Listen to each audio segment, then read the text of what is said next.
Et la réponse du Canada à la crise en Afghanistan, ce sera justement notre premier sujet d'analyse avec notre panel d'observateurs, Sheila, Marc-André, Richard et Farouk.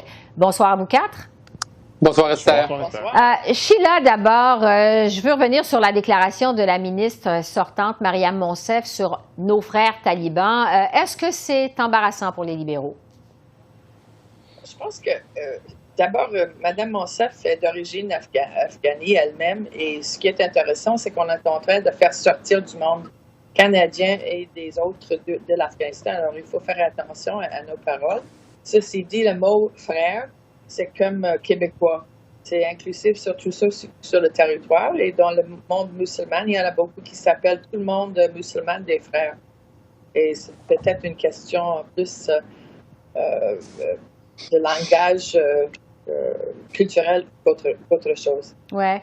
Marc-André, évidemment, Erin O'Toole s'en est donné à cœur joie en pleine campagne électorale pour critiquer les libéraux dans le dossier de l'Afghanistan. Mais est-ce que les conservateurs auraient pu faire mieux ou faire autrement? Ben, je pense que la réponse de M. O'Toole aujourd'hui par rapport aux propos de Mme Monsef était bien mesurée à propos. M. O'Toole n'en a pas trop mis. Il a dit que les propos étaient inacceptables. Je pense que c'est le cas. Mais la question à savoir présentement, est-ce que M. O'Toole ferait mieux que M. Trudeau? Je pense que la question n'est pas là présentement. Il y a des gens qui sont dans le besoin, qui ont besoin de l'aide des Canadiens. M. Trudeau a décidé de déclencher cette élection-là. Et on voit bien que ce gouvernement-là et même la campagne libérale en souffre parce que M. Trudeau a de la misère à gérer la campagne et également ce qui se passe en Afghanistan. Oui.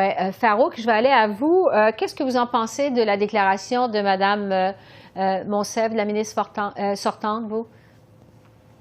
Ouais, moi, je suis plus inquiet sur le plan de libération des gens là-bas que sur la déclaration de Mme la ministre, qui, oui, peut être malhabile, mais comme Mme Copps l'a souligné, culturellement, frère, il faut l'entendre au sens large. Il ne faut pas oublier aussi que, paradoxalement, oui, le Canada reconnaît les talibans comme terroristes, mais dans les jours qui viennent, on doit un peu compter sur eux aussi pour pas que ça tourne mal. Donc, il y a comme un jeu de diplomatie à faire tout en reconnaissant la nature de ce régime.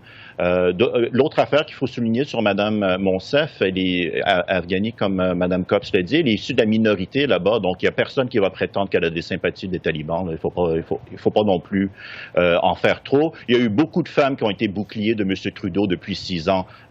S'il y a des problèmes en Afghanistan, comme Marc-André l'a souligné, on rentre en plein milieu d'une élection, c'est pas la faute de Mme la ministre, c'est plutôt M. Trudeau. Oui. Richard, pour conclure justement sur cette crise en Afghanistan qui s'invite dans la campagne, qui prend en fait beaucoup de place dans la campagne électorale. La situation en Afghanistan, c'est une gifle au visage de toutes les démocraties. C'est extrêmement lourd et difficile et on s'attend que les talibans demeurent un groupe obscurantiste face à la situation, ne serait-ce que pour l'humanité, pour les gens qui y demeurent, et puis la pression, la répression qui peut facilement en être, et on ne le souhaite pas, mais on connaît déjà la situation du passé. Madame Monsef a de la famille là-bas, elle a le cœur sensible à la chose, je pense, de façon très sincère. Et si elle a adressé ces paroles-là, c'est tout simplement pour essayer d'aménuiser la situation au maximum. Donc, il ne faut pas lancer des flèches à quelqu'un qui démontre de la compassion. Il faut plutôt regarder qu'est-ce qui n'a pas fonctionné là-bas, puis aussi regarder l'avenir. Et les talibans, ils ne sont pas là juste pour un temps de passage. Donc, ça va être difficile. Et il faut regarder à l'aspect comment est-ce que humainement on peut venir à bout d'alléger le sort des Afghans. Et Mme Monsef a parlé dans ce sens. Oui. Le temps file et je veux vous entendre sur les sondages. En fait, il y a 3 sondages cette semaine, Léger, Ipsos Reid et Angus, qui démontrent tous que l'écart se resserre entre les libéraux et conservateurs dans cette campagne. Justin Trudeau aurait même perdu des plumes dans les intentions de vote depuis le déclenchement de l'élection. Sheila, d'abord, est-ce que les libéraux ont raté leur début de campagne électorale? Bien, la première semaine n'était pas formidable. Je pense que le fait que le chef de l'opposition a pu sortir tout de suite son programme très énoncé, puis que les libéraux avaient l'air un peu d'aller d'ici et par là a beaucoup nuit aux libéraux. C'est sûr que c'était pas à la hauteur de ce qu'ils pouvaient faire et ils devraient le changer s'ils veulent gagner. Oui, parce que, Marc-André, est-ce que c'est justement ce qui fait que les conservateurs sont en progression en ce début de campagne, selon les sondages?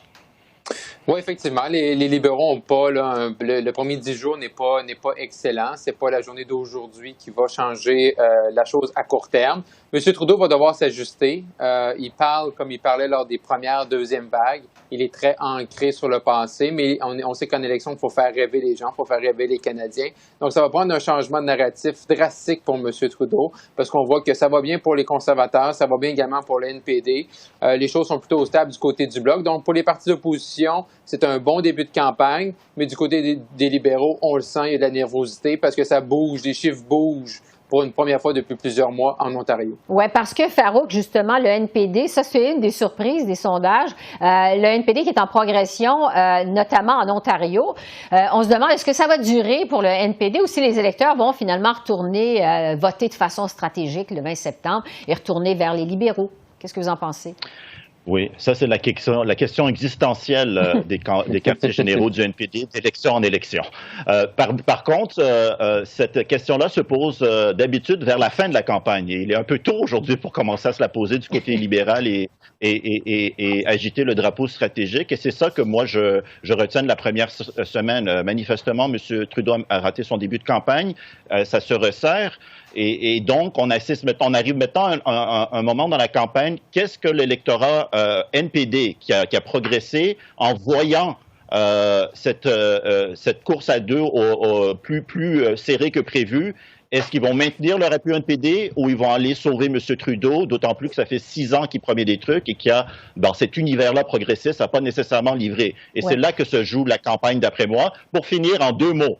M. Trudeau, en 2015, a été excellent à faire une campagne sur l'espoir. En 2019, il a fait une campagne sur la peur, en faisant peur en parlant de M. Scheer, et il réessaie de faire la même campagne sur la peur. Et ce que j'en déduis après 10 jours de campagne, c'est que M. Trudeau est beaucoup meilleur sur l'espoir que sur la peur. Bon, Richard, il nous reste une trentaine de secondes au Québec. Même si les libéraux, selon plusieurs, ont raté leur début de campagne, les libéraux conservent quand même une avance confortable face au Bloc. Est-ce que le Bloc devrait apporter des ajustements à sa campagne à ce stade-ci, vous pensez? Ben, écoutez, d'abord, on s'entend, sondage en début de campagne, il reste encore beaucoup de temps. Chose certaine, les débats des chefs ont beaucoup à faire, que ce soit à TVA, que ce soit à Radio-Canada, et apportent beaucoup d'eau au moulin pour l'électorat. La campagne se joue dans les 2 dernières semaines et le Bloc québécois va continuer à faire sa campagne sur le programme qu'ils ont lancé en fin de semaine dernière et vont être solides à maintenir un langage pour la défense du fait français au Québec et aussi pour l'environnement. Donc, dans ce cadre-là, on attend les débats. Des enjeux, évidemment, qui pourraient se cristalliser davantage après les débats. Farouk, Richard, Marc-André, Sheila, merci beaucoup. On se retrouve mercredi prochain. Merci. Merci, au revoir. À la semaine prochaine.